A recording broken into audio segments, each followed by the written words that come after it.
আচ্ছা, জাইমা রহমান কি আসলেই ক্লাবে গিয়ে পার্টি করতো লন্ডনে? এই একটা টপিক তো আজকে সারাদিন পুরা সোশ্যাল মিডিয়া একদম হাইপে রাখছে। বাংলাদেশের পলিটিক্স আমার কাছে শুরু থেকেই অনেক ফানি লাগে এবং আমি যখন থেকে আসলে পলিটিক্স বুঝি, বেশ ঘটনাও ঘটে, ফানি মোমেন্টও ঘটে। যেমন গতকাল শপথ অনুষ্ঠানে ইশরাক সাহেবের লেট করে আসা, মিলন সাহেবের উড়ন্ত লাফ, রুমিন ফারহানা আপার ক্লাস থেকে কেটে পড়ার মতো একটা ব্যাপার। তারপরে আম হাসনাতের জার্সি পরে শপথ নেয়া, নাহিদের দেখে সাইন করা, হাসাহাসি, আ অনেক কিছুই হইছে, মজার ব্যাপার।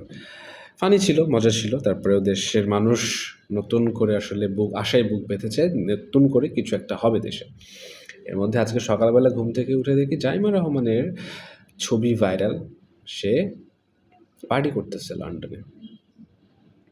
তো এখন ছবিগুলা সেটা রিয়েল নাকি এআই দিয়ে বানানো সেটার প্রশ্নে আমি আসতেছি না। রিয়েল হলেও কিচ্ছু যায় আসে না, এআই হলে যায় আসে।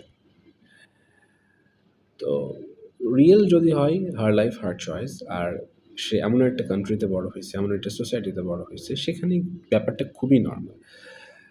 ৩০ বছর তার বয়স, ৩০ বছর সে একদিনও পার্টিতে যায় নাই, একদিনও সে কখনো ওয়েস্টার্ন পড়ে নাই, একদিনও সে আম কোনো পাবে যায় নাই। এমন ভাবাটা খুবই অস্বাভাবিক একটা ব্যাপার। Please, her life her choice, তাকে তার মতো বাঁচতে দাও। প্লাস এখন তার বাবা দেশের প্রধানমন্ত্রী। এখন আসলে প্রধানমন্ত্রীর মেয়ে হিসেবে তার কর্তব্য এবং দায়িত্ব কতটুকু সে পালন করে, সেটাই দেখার বিষয়। সেইটা দেখো।